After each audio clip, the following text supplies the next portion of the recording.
By Islamic law scholar and professor of law at UCLA, Khaled Abou El Fadl.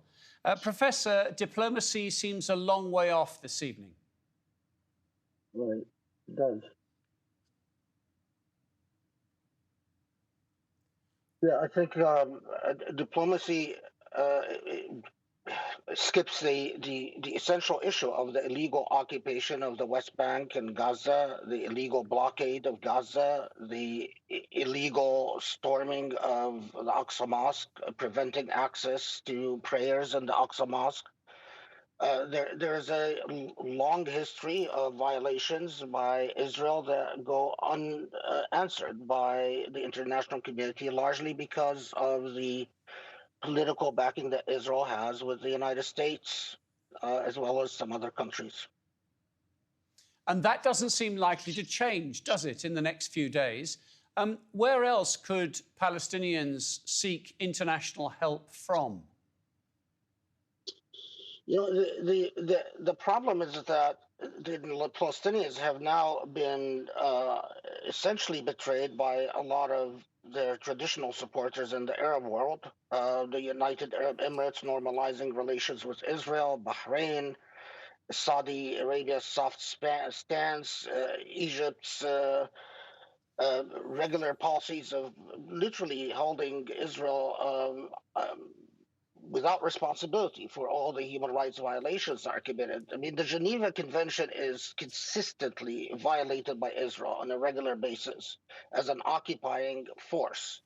The evictions in Sheikh Jarrah are unlawful. Everyone knows that. The way Israel has handled the Aqsa Mosque is unlawful. Everyone knows that.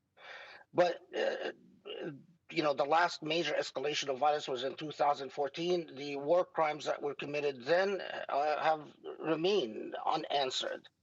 So yet we see another round of Israeli violations, gross violations of human rights. And unfortunately, I'm very skeptical about Israel being held responsible at any time in the near future.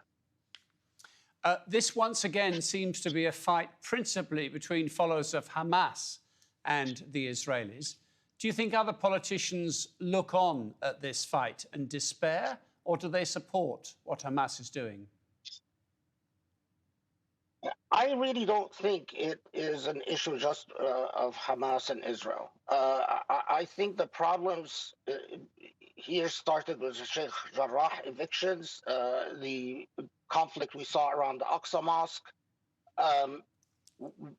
Hamas is the party that responds using violent means, and there's a long list of historical grievances that both sides can point to when it comes to the use of violence. But it remains consistently an issue that any Palestinian, not just those in Gaza, but any Palestinian that lives under occupation, can see no future.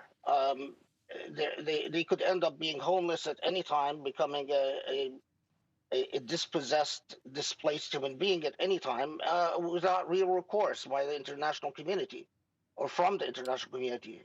And that, I think, remains a problem. Professor Khaled Abou Fadl, thank you very much indeed.